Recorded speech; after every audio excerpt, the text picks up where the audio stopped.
अस्सलाम वालेकुम स्टूडेंट्स, आज हमारा टॉपिक है हाइड्रोलिक्स, जिसमें हम पास्कल्स प्रिंसिपल को पढ़ेंगे, जिस पे हाइड्रोलिक्स बेस करता है। ठीक है, इसमें हम हाइड्रोलिक सिस्टम की एक एग्जांपल हाइड्रोलिक प्रेस से ही इसको डिमॉन्स्ट्रेट करेंगे। फॉर एग्जांपल, अगर मैं एक बैलून लेती हूँ और उसमें वाटर को फिल कर देती हूँ, लिक्विड फिल कर देती हूँ, तो वो जो लिक्विड है उसकी वही शेप होगी जो बैलून की शेप है। अगर मैं इस बैलून को स्क्वीज़ करती हूँ तब भी लिक्विड की वही शेप होगी जो बैलून की शेप है। ठीक है, बैलून लिक्विड की शेप नहीं लेगा, लिक्विड बैलून की शेप ले लेगा। अगर मैं बैलून में लिक्विड की जगह कोई गैस फिल कर देती हूँ, फॉर एग्जांपल कार्बन डाइऑक्साइड या ऑक्सीजन कर देती हूँ, तो वो जो गैस है उस बैलून की शेप ले लेगा। ठीक है, विच मीन्स कि आपके पास जो फ्लूइड्स होते हैं, जो लिक्विड और गैसेस होती हैं, वो क्या करती हैं, they take the shape of the container. वो कंटेनर की शेप ले लेती हैं। ठीक है, वो उसी शेप में होती हैं जो शेप कंटेनर की है। अब यहाँ पे हमारे पास जो फ्लूइड्स हैं वो टू टाइप्स के हैं, एक लिक्विड्स होती हैं और एक गैस होती है। लिक्विड्स में हमने वाटर की एग्जांपल ली थी और गैस में हमने ऑक्सीजन की एग्जांपल ली है। अब इन दोनों में देखते हैं कॉमन क्या चीज़ आ रही है कि आपके पास जो लिक्विड्स और गैस होते हैं उनकी अपनी कोई शेप नहीं होती, वो कंटेनर की शेप ले लेते हैं, जिस चीज़ में भी डाली जाए उसी ही की शेप अख्तियार कर लेते हैं। बट इनमें मेन डिफरेंस क्या आता है कि जो गैस होती है वो कंप्रेसिबल होती है। अगर मैं उसी बैलून की एग्जांपल लूँ जिसमें मैंने गैस को फिल किया था, तो क्या होगा, उसको चारों तरफ से अगर मैं कंप्रेस करने की कोशिश करती हूँ, उसे दबाने की कोशिश करती हूँ, तो उसमें जो गैस का जो वॉल्यूम है वो कम हो जाएगा। ठीक है, बैलून के अंदर जो गैस का वॉल्यूम है वो कम हो जाएगा, वो डेंस हो जाएगी। बट अगर मैं लिक्विड्स की तरफ आऊँ तो लिक्विड्स क्या होते हैं, वो ऑलमोस्ट इनकम्प्रेसिबल होते हैं। ठीक है, अगर मैं अगेन बैलून की एग्जांपल लूँ जिसमें मैंने लिक्विड को फिल किया था और उसको चारों तरफ से कंप्रेस करने की, दबाने की कोशिश करूँ, तो क्या होगा, उसके वॉल्यूम में इतना कोई ख़ास फ़र्क नहीं आएगा। ठीक है, तो आपके पास जो लिक्विड्स होते हैं वो ऑलमोस्ट इनकम्प्रेसिबल होते हैं। अब हम इसी कॉन्सेप्ट पे बेस एक मशीन को पढ़ेंगे, हाइड्रोलिक्स को, जो पास्कल्स प्रिंसिपल पे बेस करती है, जिसे ब्लेस पास्कल ने इंट्रोड्यूस किया था। अब ये जो मशीन है ये कैसी होती है, एक ट्यूब की तरह की होती है। इसका एक एंड जो होता है वो थोड़ा नैरो होता है और जो दूसरा एंड है वो थोड़ा वाइड होता है। एक एंड का जो क्रॉस सेक्शनल एरिया उसको मैं A1 से डिनोट करते हैं और दूसरे एरिया के क्रॉस सेक्शनल एरिया को हम A2 से डिनोट करते हैं। अब मैं अगर इस ट्यूब को लिक्विड से भर दूँ, इस ट्यूब में मैंने क्या किया, वाटर से इसको फिल कर दिया और एक साइड पे इसको कंप्रेस करूँ, इसे दबाऊँ एक साइड से, तो क्या होगा कि ये जो लिक्विड है ये दूसरी तरफ से भी ऊपर की तरफ उठेगा। ठीक है, एक तरफ से दबेगा तो दूसरी तरफ से भी ऊपर की तरफ उठेगा। अब मैंने इसको with the help of piston इसको कंप्रेस किया है लिक्विड को, तो इस लिक्विड ने क्या किया है कि थोड़ा सा डिस्टेंस कवर की है नीचे की तरफ। ठीक है, पहले जो लिक्विड था वो उसका जो क्रॉस सेक्शनल एरिया था इस लेवल पर था, फिर उसके बाद जब इसने नीचे डिस्टेंस कवर किया तो वो किससे हमने इसे डिनोट किया, D1 से। इसने D1 मीटर्स का डिस्टेंस नीचे की तरफ कवर किया है।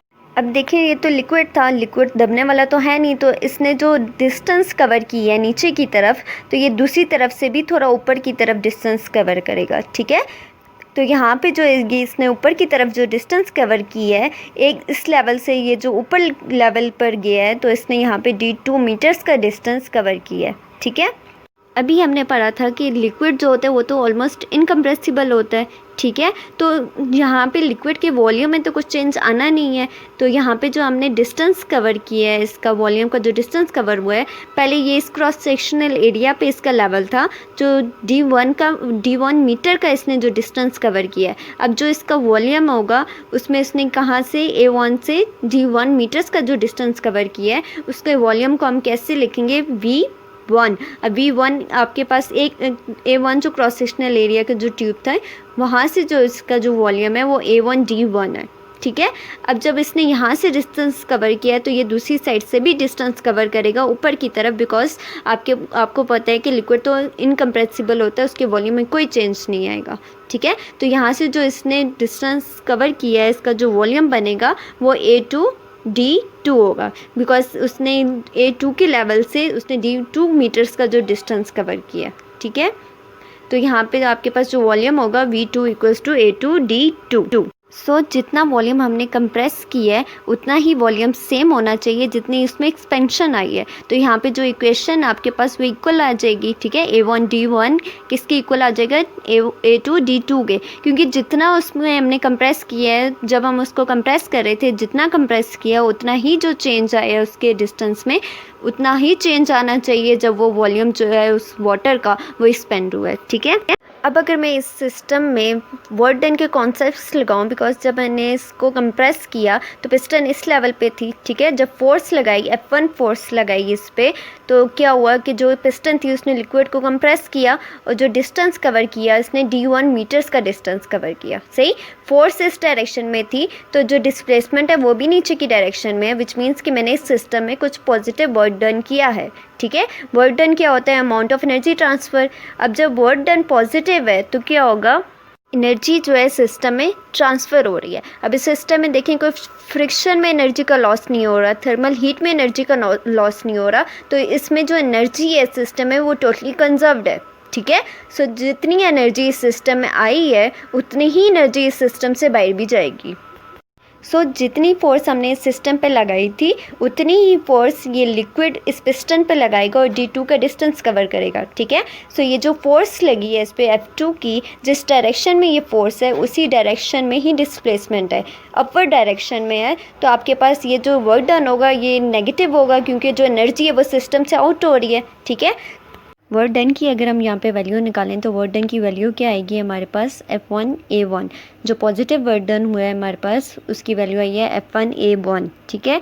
जो नेगेटिव वर्क डन होगा उसकी वैल्यू हमारे पास F2D2 है, ठीक है। यहाँ पे जो हमारे पास वर्क डन हुआ था वो नेगेटिव वर्क डन हुआ था जिसकी वैल्यू हमारे पास F2D2 बन जाएगी, ठीक है। अब यहाँ से हम अगर D1 और D2 की वैल्यू अगर निकालें, वॉल्यूम हमारे पास किसके इक्वल आया था? A1 D1 के, ठीक है। यहाँ से अगर हम D1 की वैल्यू निकालें तो D1 की वैल्यू हमारे पास क्या आएगी? V1/A1। अब यहाँ पर जो हमारे पास D1 की वैल्यू आई है इसको हम वर्क डन वाली इक्वेशन में जब पुट करेंगे तो हमारे पास क्या आएगा?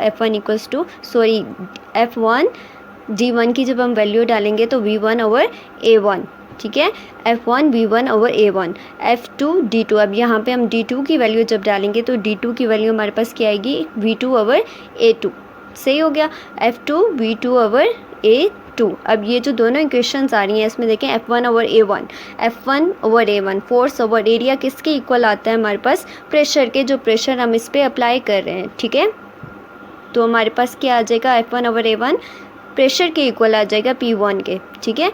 तो वॉल्यूम हमारे पास आ जाएगा वाटर का which is equals to F2/A2 हमारे पास किसके इक्वल हो गया? P2 के इक्वल हो गया और वॉल्यूम हमारे पास V2 आ जाएगा, ठीक है। अब यहाँ पे वॉल्यूम देखें, हमने क्या कहा था कि हम जितना प्रेशर इस पे लगाएंगे, जितनी फोर्स इस पे लगाएंगे तो जितना वॉल्यूम ये नीचे जाएगा उतना ही वॉल्यूम ये ऊपर की तरफ डिस्टेंस कवर करेगा दूसरी ट्यूब से, ठीक है। तो यहाँ पे जो वॉल्यूम है वो कैंसिल हो जाएगा तो हमारे पास क्या बचेगा? P1 = P2। प्रेशर हमारे पास P1 = P2 बच जाएगा। तो जितना प्रेशर हम इस ट्यूब के एक साइड पे लगाएंगे उतने ही प्रेशर के साथ जो वाटर है वो इस पिस्टन को अपवर्ड मूव करेगा, ठीक है। विच मीन्स कि अगर हम कोई भी इनकम्प्रेसिबल फ्लूइड लें और उसके एक साइड पे एक्सटर्नल फोर्स अप्लाई करें तो क्या होगा कि वो जो प्रेशर होगा वो लिक्विड के हर एक हिस्से पे इक्वली डिवाइड हो जाएगा, ठीक है। इसी को हम पास्कल्स प्रिंसिपल कहते हैं जिस पे हाइड्रोलिक्स बेस करता है।